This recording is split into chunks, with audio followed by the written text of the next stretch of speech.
19:57 waktu Indonesia bagian Barat. Dan di sini juga telah hadir Kepala Pusat Gempa Bumi dan Tsunami Pak Daryono dan teman-teman dari Stasiun Geofisika Yogyakarta, Sleman. Kami persilakan kepada Ibu Kepala BMKG untuk memberikan statement. Ibu, kami persilakan. Bismillahirrahmanirrahim. Assalamualaikum warahmatullahi wabarakatuh.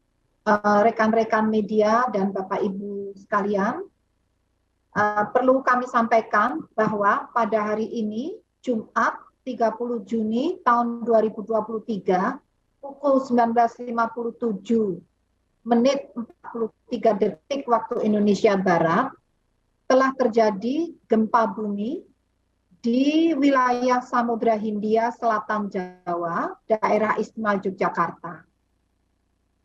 Gempa tersebut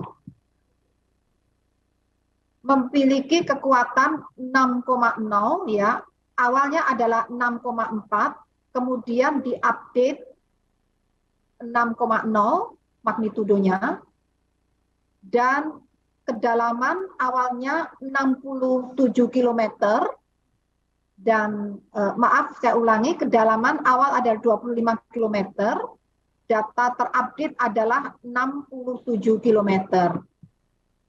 Hasil monitoring BMKG sampai pukul 21.30 waktu Indonesia Barat menunjukkan adanya 20 kali gempa susulan dengan magnitudo berkisar antara 3,0 hingga 4,2.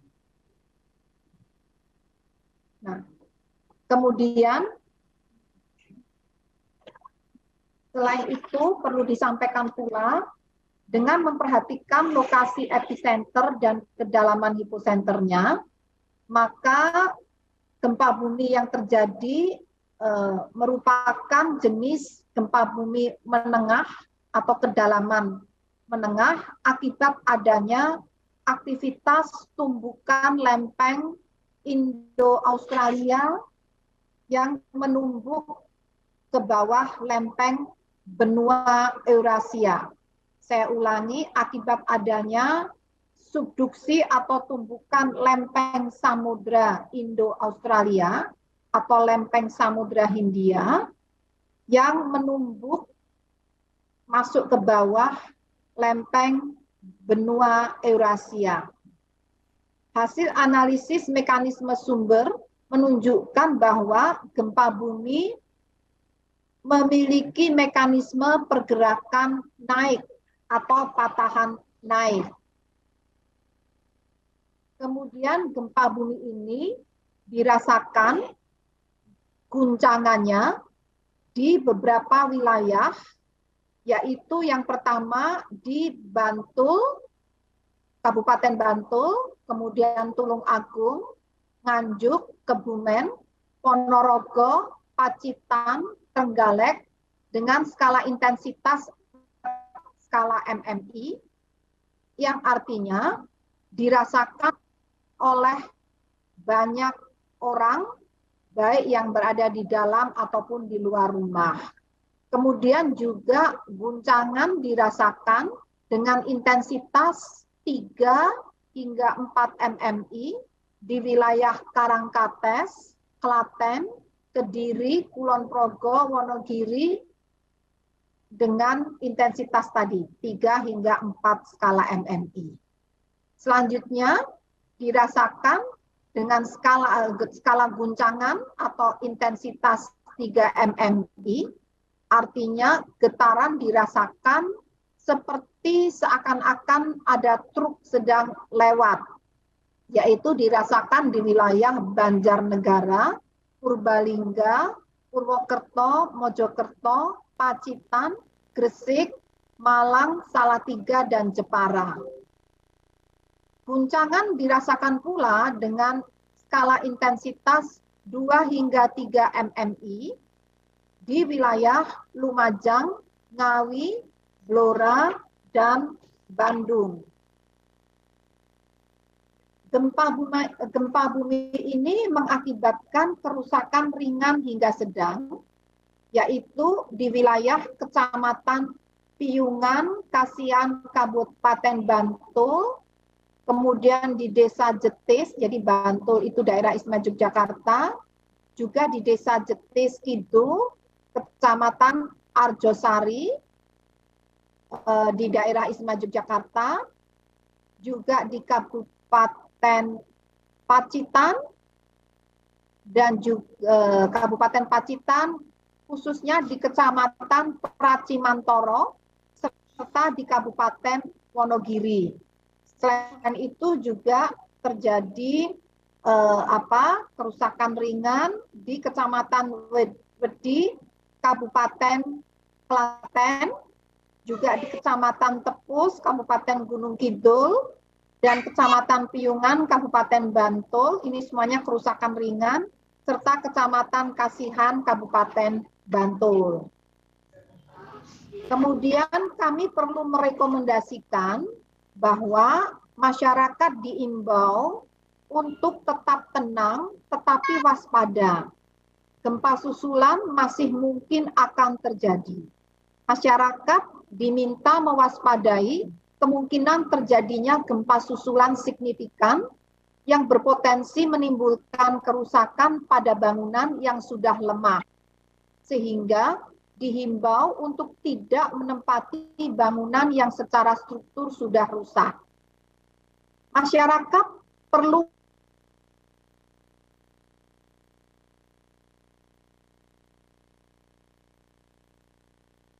Izin Bu, sinyalnya terputus.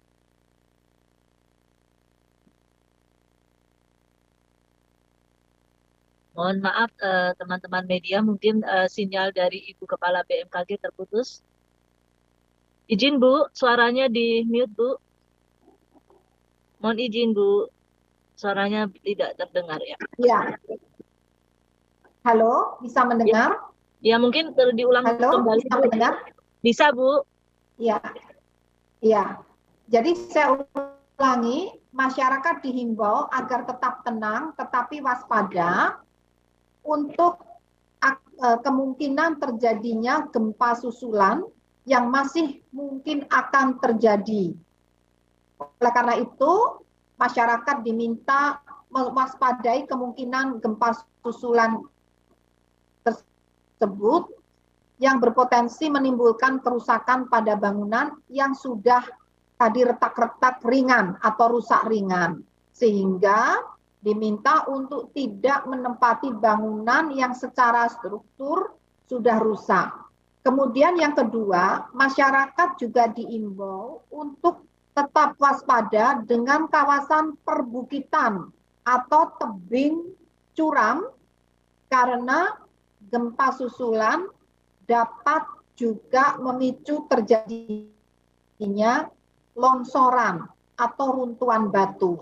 Selanjutnya masyarakat diminta untuk tidak mudah percaya dengan berita hoax atau berita bohong mengenai prediksi gempa yang lebih besar dan akan terjadi tsunami. Karena gempa bumi ini sudah dianalisis dan tidak menimbulkan tsunami. Demikian yang perlu disampaikan. Terima kasih atas perhatian yang diberikan. Terima kasih. Terima kasih Ibu Kepala BMKG Bu Rita Karnawati. Mungkin ada pernyataan dari Pak Daryono terkait tambahan statement Bapak, kami persilahkan.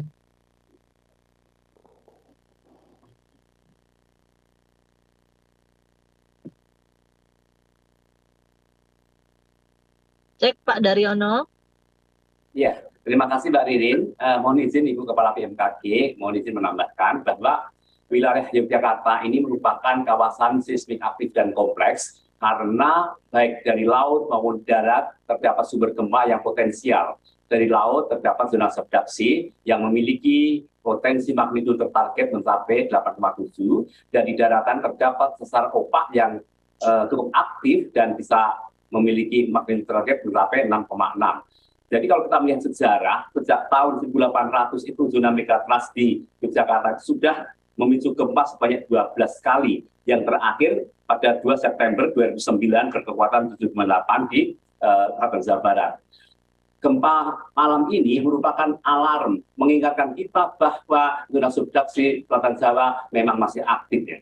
Tidak hanya gempa bumi yang pernah terjadi, kalau kita melihat catatan sejarah tsunami bahwa di Selatan Jawa sudah terjadi tsunami sebanyak 8 kali, tahun 1818, 1840, 1859, 1904, 1921, 1957, 1994 di Banyuwangi dan di Pangandaran tahun 2006. Ini merupakan catatan penting terkait dengan potensi dan terkait bahaya gempa dan tsunami di selatan Jakarta dan selatan Jawa pada umumnya. Namun demikian, BMKG kita sudah banyak sekali melakukan kegiatan terkait dengan edukasi, baik itu terkait dengan mitigasi gempa dan tsunami, seperti setelah lapang gempa yang kita lakukan pada tahun 2015, 2016, 2020, ini SLG Bandara, kemudian juga 2021 di Kulon Progo, kemudian 2002 Expos Bandara New Yogyakarta Airport.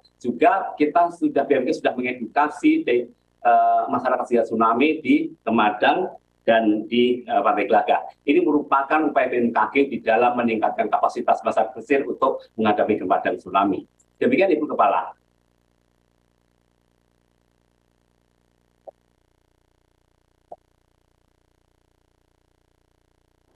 Baik, Pak Daryono, terima kasih statementnya. Mungkin bagi teman-teman media atau yang bergabung di Zoom bisa bertanya, silakan. Kami kasih kesempatan untuk bertanya atau resen atau menuliskan pertanyaan di chatroom. Kami buka 5 pertanyaan. Sembari menunggu pertanyaan, mungkin dari teman-teman Stasiun Geofisika Sleman bisa memberikan update terkait gempa bumi yang terjadi malam hari ini. Kami persilakan.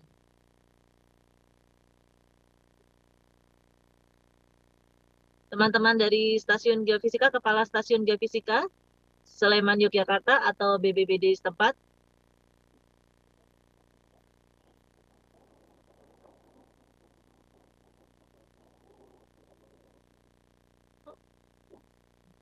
Kami persilakan Ibu kepada teman-teman BBBD DIY yang bergabung.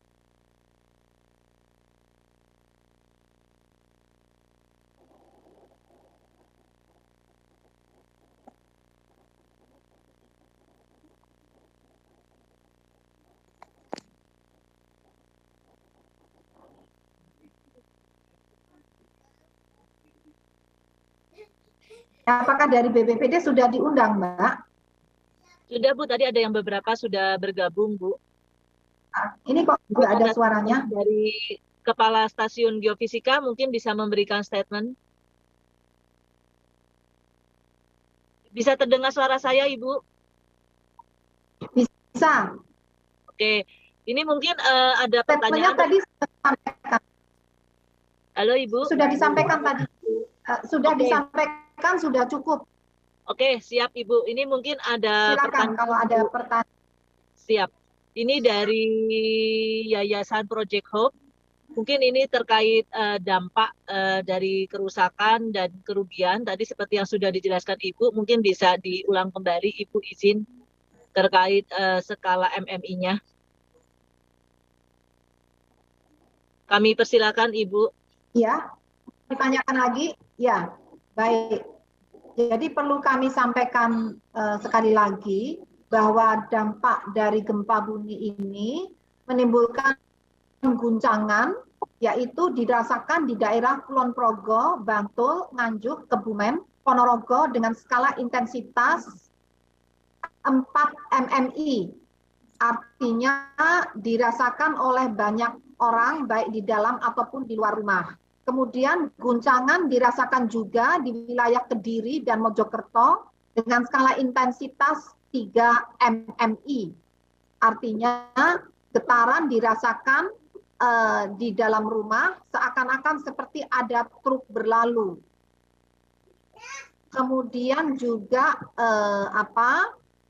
hasil dari pemodelan ini tidak menunjukkan adanya potensi tsunami. Selain itu, guncangan juga dirasakan di Karangkates, Klaten, Kediri, Wonogiri dengan skala intensitas 3-4 mmi. Dirasakan pula di Banjarnegara, Purbalingga, Purwokerto, Mojokerto, Pacitan, Gresik, Malang, Salatiga, Jepara dengan skala 3 mmi. Kemudian 3 mm itu serasa akan seakan-akan ada truk berlalu. Dirasakan juga di Lumajang, Ngawi, Blora, Bandung dengan skala intensitas 2-3 mmi. Demikian Mbak yang disampaikan. Oke, baik Ibu Dikorita, terima kasih. Ini ada pertanyaan selanjutnya Ibu dari vikanurur.kompas.com Ibu. Ini kan gempa terasa di beberapa daerah sampai wilayah Bandung. Nah, apa yang mendasari gempa ini terasa ke wilayah-wilayah tersebut Ibu? Jadi faktornya kenapa gempa ini bisa dirasakan? Baik, jadi dari kedalaman pusat gempa, diketahui bahwa kedalaman pusat gempa berada pada kedalaman 67 km. Itu merupakan zona kurang lebih merupakan zona kontak, bidang kontak antar lempeng Samudra Indo-Australia atau lempeng Samudra Hindia yang menumbuk di bawah lempeng benua Eurasia. Nah, yang berada di dalam gempa yang terjadi pada bidang kontak tersebut itu pada umumnya, karena itu merupakan zona yang kontak, itu berarti zona yang lemah, yang kohesinya juga rendah, ini memungkinkan perlambatan guncangan gempa ini melampar lebih luas. Beda kalau ada di dalam masa lempeng batuan tadi, ini berada di kontak antar dua lempeng, sehingga perambatan gelombang gempa ini akan terasa akan merambat lebih luas, melampar ke area yang lebih luas lagi. Jadi itu penjelasannya. Barangkali Pak Daryono bisa juga menambahkan penjelasan. Saya persilakan Pak Daryono. Terima kasih Ibu, penjelasan Ibu sudah benar, namun mohon izin menambahkan bahwa dengan kedalaman 67 km itu merupakan gempa menengah, sehingga dengan kedalaman yang cukup dalam itu, maka energi yang terpancar spektrumnya bisa meluas, sehingga kita mendapatkan informasi gempa ini sampai terasa di Jawa Timur, sampai ke Jawa Barat, itu memang karena kedalamannya yang sampai 67 itu, sehingga spektrumnya luas dan dirasakan dalam skala yang cukup jauh. Kemudian juga Ibu benar sekali bahwa dampak gempa tidak hanya dipengaruhi oleh magnitudo dan jarak sumber dan tempat yang mendapat guncangan, tetapi kondisi tanah setempat itu sangat menentukan tingginya guncangan, besarnya guncangan. Karena apa? Karena di daerah yang sedimen tanah lunak dengan ketebalan tertentu, itu akan terjadi resonansi gelombang gempa, sehingga terjadilah proses amplifikasi atau perbesaran gelombang gempa, sehingga bisa jadi di tempat jauh dari Yogyakarta, karena zona tersebut tanah lunak, bisa mengalami resonansi dan terjadi amplifikasi, sehingga guncangannya dirasa cukup besar, meskipun jaraknya sangat jauh dari Yogyakarta. Terima kasih, Ibu. Oke, siap Bapak Daryono dan Ibu Dikorita, terima kasih. Jadi ada beberapa faktor kenapa. Terima kasih Pak Daryono, Mbak Ririn. Siap Ibu. Ya siap Ibu. Terima kasih Ibu penjelasannya. Jadi yang kenapa bisa dirasakan karena ada beberapa faktor, yaitu struktur tanah dan kedalaman yang cukup menengah ya Pak. Jadi bisa menjalar kemana-mana. Oke, baik, ini yang sudah resen. Mungkin bisa langsung bertanya dari TRC BBBD DIY. Kami persilakan Bapak. Oke, selamat malam Bu. Selamat malam Pak. Mohon izin Bu menyampaikan situasi station report atau laporan situasi terkini berkaitan dengan gempa bumi 6,4 skala Richter pada tanggal 30 Juni 2023 pukul 19.57. Update data kami pukul 22.00, rata-rata yang terdampak paling banyak adalah Gunung Kidul. Gunung Kidul sejumlah yang data masuk ini tapi masih berproses 40 titik dampak. Kemudian Bantul ada 9 titik, Kulon Progo ada 5 titik terdampak. Nah, dari beberapa dampak ini akan kami update per 1 jam sekali. Nanti juga melalui station report yang akan dilaporkan kepada dari Pak Kepala Pelaksana, akan kepada Kepala Badan serta kepada Gubernur. Rata-rata yang terdampak kerusakan adalah kerusakan melorotnya atap rumah, genteng, serta retak-retak di beberapa tembok rumah. Nah itu. Nah, meskipun gempa yang cukup besar 6,4, namun untuk saat ini beberapa kerusakan yang terjadi dalam tanda kutip baru sebatas kerusakan atap bangunan, yaitu genteng yang pada rontok. Meskipun ada beberapa tembok retak maupun tembok ambrol yang rata-rata karena konstruksi. Nah itu mungkin laporan awal dari kami TRC BPBD adalah seperti itu. Matur nuwun. Terima kasih sekali Bapak, laporan update-nya dari TRC BPBD Daerah Istimewa Yogyakarta. Oke, baik Bapak, terima kasih. Berarti ada 20 titik di Gunung Kidul ya Bapak? Sementara 40 titik. 40 titik, oke, ya, siap. tapi masih berproses. Oke, berarti tidak ada korban jiwa ya Bapak? Negatif, hanya tadi informasinya 2 orang yang mengalami luka-luka karena kaget, kemudian mengalami cedera di bagian kaki. Oke, siap Bapak. Terima kasih. Alhamdulillah kalau tidak ada korban jiwa.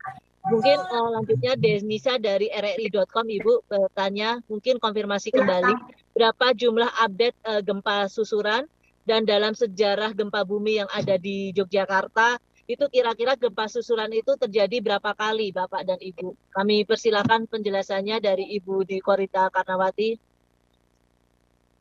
Ini ada update langsung dari petugas yang memonitor, jadi kurang lebih 24, tapi saya persilakan untuk ini siapa yang menyampaikan?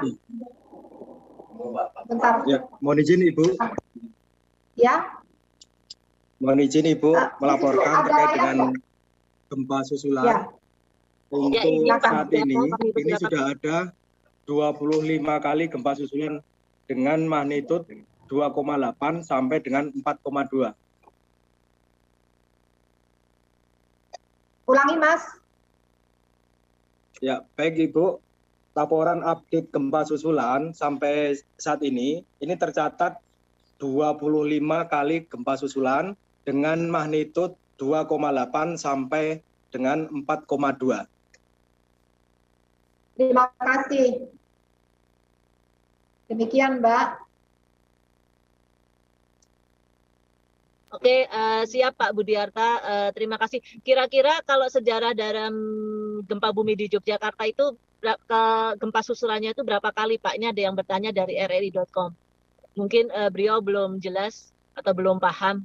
Pak, gempa susulan itu biasanya Pak terjadi. Ya, Pak Budiarta atau Pak Daryono silakan menjelaskan yang sudah sering terjadi berapa kali. Baik Ibu. Terkait gempa susulan itu sangat terkait sekali dengan karakteristik batuannya. Jika gempa terjadi di daerah yang batuannya rapuh atau brittle, maka gempa susulan akan terjadi secara banyak. Tapi kalau di daerah yang duktil atau elastik batuannya, itu sangat sedikit sekali terjadi gempa susulan. Nah, kebanyakan yang terjadi di darat itu malah gempa susulan sangat banyak. Kita tahu gempa Yogyakarta tahun 2006. Nah, itu 2 bulan, 3 bulan selesai. Tapi untuk gempa-gempa yang berhubungan dengan deformasi pada slab lempeng samudra, gempa susulannya lebih sedikit karena karakteristik batuan di lempeng samudra itu lebih elastik dan homogen. Nah, kalau yang di darat itu heterogen batuannya sehingga akan memproduksi gempa susulan yang sangat banyak seperti yang terjadi pada gempa Yogyakarta tahun 2006 itu 3 bulan, 4 bulan itu gempa susulan masih sangat banyak. Demikian, terima kasih. Oke, siap Pak Daryono. Jadi ini karena gempanya terjadi karena lempengan samudra, berarti gempa susulannya lebih sedikit ya Pak daripada gempa yang di darat ya Pak. Begitu kan Pak Daryono, mohon izin. Nah, tetapi waspadaan harus tetap kita lakukan karena kita tidak tahu gempa ini apakah merupakan core shock atau gempa pembuka atau bukan. Semakin sulit sekali untuk kita kenali. Sehingga yang paling tepat adalah kita tetap melakukan sikap waspada. Oke, tapi siap. Tidak panik dan tidak boleh khawatir. Siap Bapak. Baik, ini satu pertanyaan lagi Ibu dari JPNN News. Mungkin menutup sesi pertanyaan malam hari ini. Beliau bertanya terkait apakah gempa ini ada korelasinya dengan vulkanik dan apakah nanti akan terjadi lagi gempa bumi yang posisinya berada di samudra seperti itu Bu, Samudra India. Iya, baik. Sebelum menjawab ini, saya sedikit menambahkan dari pertanyaan sebelumnya. Jadi memang untuk terus terang saja, untuk memprediksi berapa kali lagi gempa susulan itu sulit sekali, tidak mudah. Memang kecenderungannya batuan yang tadi elastisitasnya lebih tinggi itu atau seperti lempeng samudra ini gempa susulannya lebih sedikit dibandingkan batuan, mohon maaf saya ulangi ya, jadi batuan yang lebih masif pejal itu gempa susulannya relatif lebih rendah dibandingkan gempa yang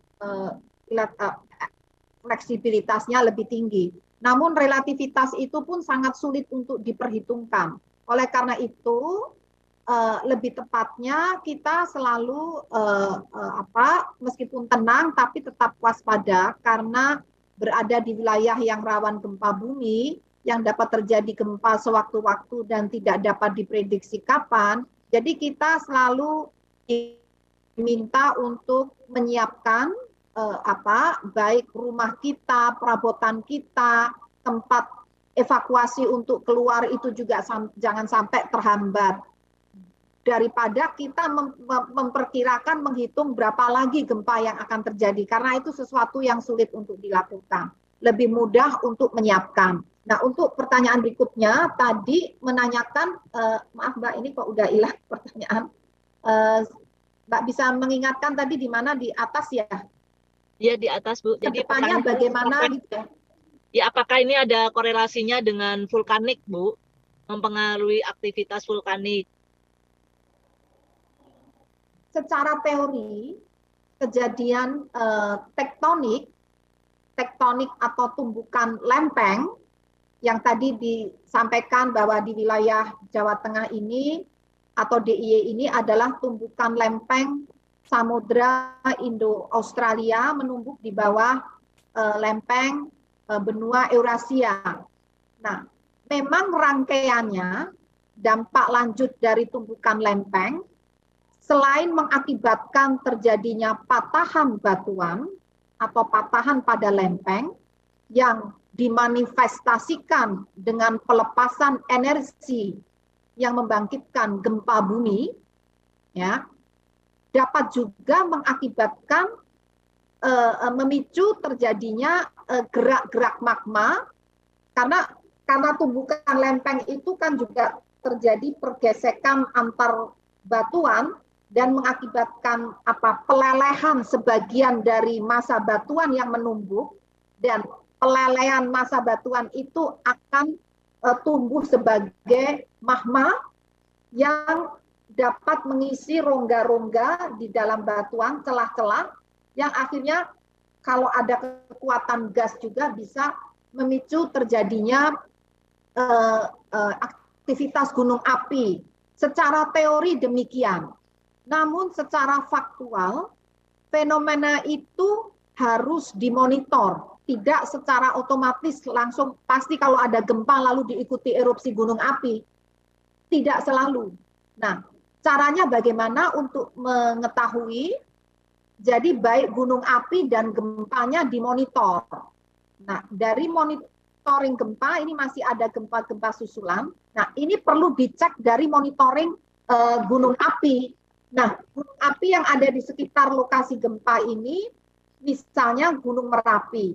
Nah, itu silahkan dicek hasil monitoringnya pada aplikasi mobile phone Magma Indonesia. Nah, itu silakan ada Mbak Magma Indonesia. Di situ akan terdeteksi bagaimana aktivitas gunung api. Ini saya coba juga cek di sini. Di sini Gunung Merapi nampaknya tidak ada, belum dilaporkan adanya peningkatan aktivitas. Silakan semuanya ini di bawah Kementerian ESDM. Jadi yang memonitor gunung api itu bukan BMKG. Monitoring gunung api itu dilakukan oleh Kementerian Energi dan Sumber Daya Mineral di bawah Badan Geologi, tepatnya di bawah Pusat Vulkanologi dan Mitigasi Bencana Geologi. Nah, ini di sini dari aplikasi ini kita lihat Gunung Merapi tidak ada peningkatan aktivitas vulkanisme. Jadi sementara bisa disimpulkan gempa yang tadi ini tidak berkorelasi dengan tidak menimbulkan, insya Allah tidak menimbulkan efek kepada aktivitas vulkanisme. Nah, ini tentunya terus saja silakan Anda bisa ikut memonitor dari aplikasi Magma Indonesia. Nah, di situ nanti kalau ada peningkatan aktivitas warnanya bisa berubah. Misalnya dari hijau meningkat menjadi kuning. Hijau itu dari waspada bisa meningkat menjadi siaga atau bisa lagi meningkat menjadi awas. Namun sampai saat ini kami melihat dari aplikasi itu tidak ada peningkatan aktivitas gunung api akibat gempa yang tadi untuk sementara sampai saat ini. Demikian. Oke, baik Ibu Dwi Korita Fatmawati penjelasannya. Mungkin tadi pertanyaan penutup ya, karena sudah malam Ibu mohon izin. Mungkin sebelum ditutup mungkin ada closing statement dari Ibu Kepala BMKG terkait kegiatan jumpa pers malam hari ini. Kami persilahkan Ibu. Baik, jadi sekali lagi gempa bumi ini telah terjadi tadi sekitar pukul 19:57 ya, dengan kekuatan 6,4 dan diupdate menjadi 6,0 dan kedalamannya merupakan gempa menengah yang di situ berada pada kurang lebih di zona kontak antar lempeng, zona tumbukan lempeng, sehingga dampaknya pun selain dari kedalaman juga kontaknya ini mengakibatkan spektrum pelamparannya juga luas. Dan terjadi pula gempa-gempa susulan. Namun yang lebih penting adalah kami menghimbau agar masyarakat tetap tenang, jangan terlalu mudah terpancing dengan berbagai informasi yang tidak dapat dipastikan kebenarannya. Mohon untuk terus memonitor perkembangan informasi dari BMKG untuk kegempaan, dari BMKG melalui aplikasi mobile phone Info BMKG. Nah, kalau Anda ingin mengetahui tentang kegunung apian, karena tadi ada yang bertanya, silahkan jangan mudah percaya informasi selain dari Pusat Vulkanologi dan Mitigasi Bencana Geologi Kementerian ESDM melalui aplikasi Magma Indonesia. Dan tadi kami juga melihat sampai saat ini tidak ada peningkatan aktivitas. Tapi silakan apabila akan memonitor sendiri, itu lebih tepat ya, agar lebih tenang ya, install aplikasi tersebut selain info BMKG. Demikian, saya mohon juga tetap waspada untuk bangunan-bangunan yang sudah rusak atau mengalami retakan-retakan, kurang aman untuk dihuni, jangan berada di dalam bangunan tersebut atau di dekat bangunan tersebut. Masih banyak bangunan yang utuh, kami lihat, saya kebetulan ada di lokasi gempa tersebut, masih cukup banyak bangunan yang utuh, silakan tetap tinggal sambil terus waspada. Terima kasih. Ya, terima kasih Ibu Kepala BMKG, pimpinan dari Pusat Gempa Bumi Nasional Jakarta, dan teman-teman media massa yang sudah meluangkan waktu hadir pada kegiatan jumpa pers, teman-teman BBBD. Kami mengucapkan terima kasih sekali lagi. Mbak Ririn, mohon maaf Mbak Ririn. Ini kebetulan bergabung, mohon maaf, ini juga perlu sekali informasinya, Bapak Kepala Pelaksana Badan Penanggulangan Bencana Daerah Bantul, daerah yang banyak terdampak. Ini karena beliau sudah hadir dan informasinya sangat diperlukan. Mohon dipersilakan, maaf ya Mbak ya. Tidak apa-apa, beliau hadir di sini. Tidak apa-apa, Bu. Terima kasih kepada Bapak Kepala Pelaksana BPBD Kabupaten Bantul. Kami persilakan Pak jika ada tambahan informasi untuk teman-teman media massa. Halo Pak. Nanti di mute Bapak. Di mute. Unmute mohon. Halo, tes. Ya, halo Pak. Sudah Pak. Ya, silakan Bapak. Suaranya udah keluar. Ya, terima kasih. Ini ada tambahan informasi sedikit bahwa kejadian gempa tadi itu berdampak pada ada 31 kerusakan rumah di tempat kami. Sementara data yang sampai saat ini proses pendataan juga masih berlangsung. Kemudian 31 rumah tadi ada di 12 kapanewon atau kecamatan itu, dan juga ada yang luka 1 orang itu karena berlari takut itu jatuh kemudian luka, tetapi juga ada yang meninggal dunia 1 barusan informasi yang kami dapat karena kaget. Itu yang sementara tambahan laporan data yang kami sampaikan. Terima kasih. Baik, Bapak. Terima kasih Bapak Kepala Pelaksana.